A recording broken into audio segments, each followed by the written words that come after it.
Ana Desetnica je mednarodni festival uličnega gledališča, ki pod okriljem gledališča Ane Monro letos poteka že 12. po vrsti. V sklopu festivala se bo odvilo okoli 80 predstav, in sicer na 12 prizoriščih po Ljubljani ter tudi drugod po Sloveniji.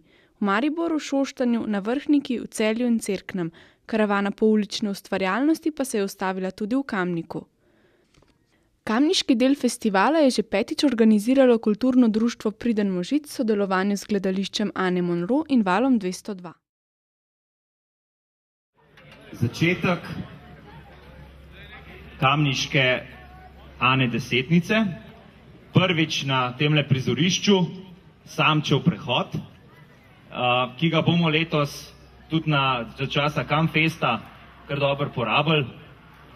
Ulično gledališče je tukaj in zdaj, skratka pridete, pogledate, kaj se pa tukaj dogaja.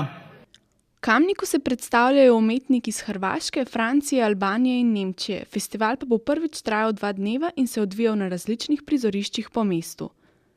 Ja, tole zdaj nas čaka predstava Ratatouille, jutri zjutraj ob 10. albanski cirkus, Tirana cirkus, 17 nastopajočih, otroci, odrasli, novi cirkus seveda, ne? Pa se pravi novi cirkus brez živali, zgodbo.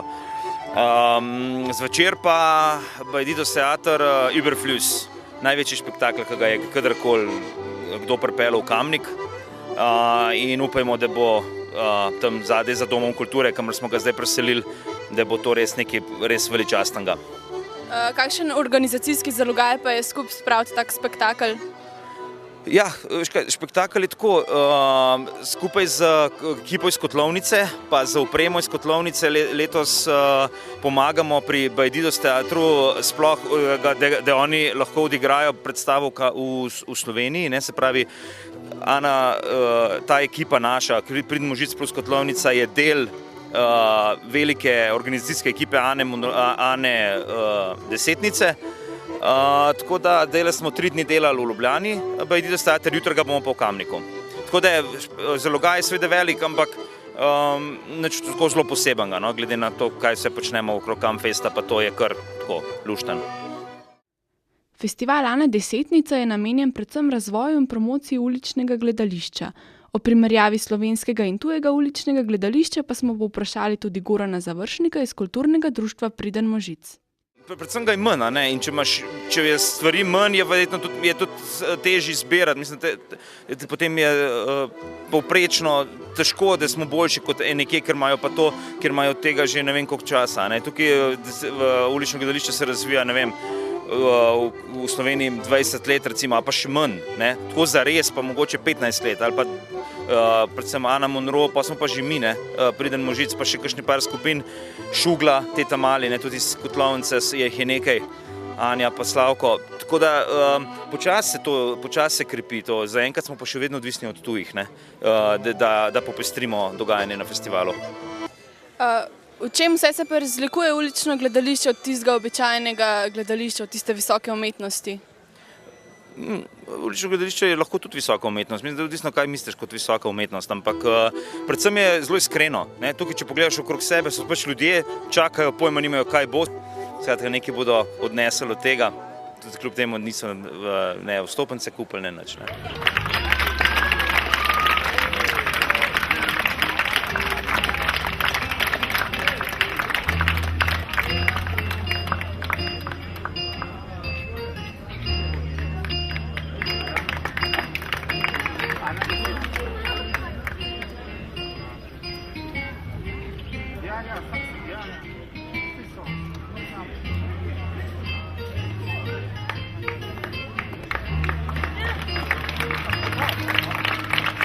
Kako se ti zdi, da imamo Ana Desetnico v Kamniku? Zelo fajn, no, ker že lanskrat sem šla, pa mi je bilo že všeč. Pa pogosto hodiš na kakšne prireditve v ulično gledališče? Ja, če mi bo všeč, ne, če mi že tako pritegne. Pa se vam zdi super, da imamo Ano Desetnico tudi v Kamniku? Ja, zelo v redu, sploh nisem mislil, da nisem vedel, da so prvič v Kamniku, ali so bili že prej. Pa pogosto hodite na kakšna taka gledališča? Pravzaprav niti ne moram povedati, da ne. Pa se vam zdi v redu, da je v Kamniku tudi? Enkrat, da se nekaj dogaja, ne? Petek smo si v Sančevem predoru ogledali predstavo kulturne alternative Mladih Hram iz Splita, poimenovano Ratatuja. Predstava se ukvarja z željo po obvladovanju in moči ter vprašanjem, ali jo lahko nadomestijo ponižnost, pozornost in toleranca. Kamniško občinstvo jo je sprejelo z navdušenjem.